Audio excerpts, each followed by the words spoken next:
From sharpened stones to supersonic drones, weapons have evolved alongside humanity, shaping not just wars, but civilizations. In this episode of MindForge, we trace the incredible journey of weapons, from primitive survival tools to the cutting-edge machines of modern warfare. The first weapons weren't made for war. They were tools for survival. Roughly 2.5 million years ago, early humans began crafting simple weapons, sharp stones, wooden spears, and clubs. These tools gave hunters an edge against predators and helped them secure food. By around 300,000 BCE, the spear became a dominant hunting and combat tool. Fire-hardened wooden points and eventually stone-tipped spears were deadly and gave our ancestors the ability to kill from a distance. Weapons meant survival, and survival meant progress. The next leap came with metal. Around 3,300 BCE, humans entered the Bronze Age, forging bronze swords, axes, and armor. Bronze was durable, moldable, and opened the door to organized warfare. Then came iron, stronger and more abundant. By 1200 BCE, civilizations like the Hittites and Assyrians built vast armies armed with iron weapons and chariots. The sword became not just a tool, but a symbol of power and status. With metal, weapons became more than survival tools. They became instruments of empire. The Middle Ages brought weapons of brute force and clever engineering. Knights carried longswords, maces, and crossbows, while castles inspired the rise of siege weapons, catapults, battering rams, and the terrifying trebuchet, capable of hurling 100-kilo stones over castle walls. This era also saw the refinement of armor, chainmail, and plate, leading to an arms race between protection and penetration. Weaponry was no longer about just killing. It was about breaking defenses, controlling land, and asserting dominance. Everything changed with gunpowder. Invented in China in the 9th century, gunpowder spread across the world, and by the 15th century, it had completely transformed warfare. Cannons smashed through fortress walls.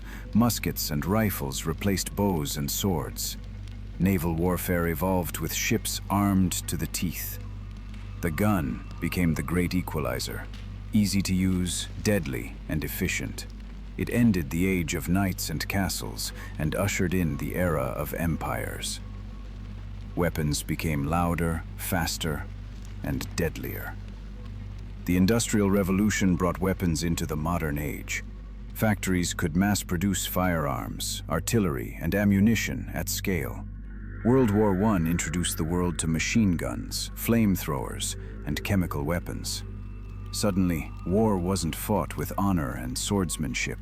It was fought in trenches with automation and attrition. Weapons evolved not just in design, but in strategy, shifting from individual combat to mass destruction. World War II pushed weapon innovation to terrifying new heights. Tanks, fighter planes, submarines, and the first automatic rifles redefined the battlefield. But nothing changed the world more than the atomic bomb. In 1945, the US dropped nuclear bombs on Hiroshima and Nagasaki, demonstrating a weapon so powerful it could destroy cities in seconds. This marked the start of the nuclear age and a new fear: global annihilation. Weapons were no longer tools of war. They were tools of deterrence. Today's weapons are powered by code, satellites, and AI. Drones can strike from thousands of kilometers away. Smart missiles lock onto targets with surgical precision. Cyber weapons can paralyze a country without firing a single shot. The battlefield has gone digital, with electronic warfare, space-based surveillance, and autonomous systems leading the way. In many ways, the most powerful weapons now are invisible, from sharpened stones to code-driven drones. The evolution of weapons is a story of human ingenuity, conflict, and control. Weapons have shaped our borders, our empires, and our fears. What comes next? AI armies, orbital weapons, or a world without war? Let us know in the comments, and subscribe to MindForge for more journeys into the science and history that shaped our world. Because understanding the past arms us for the future.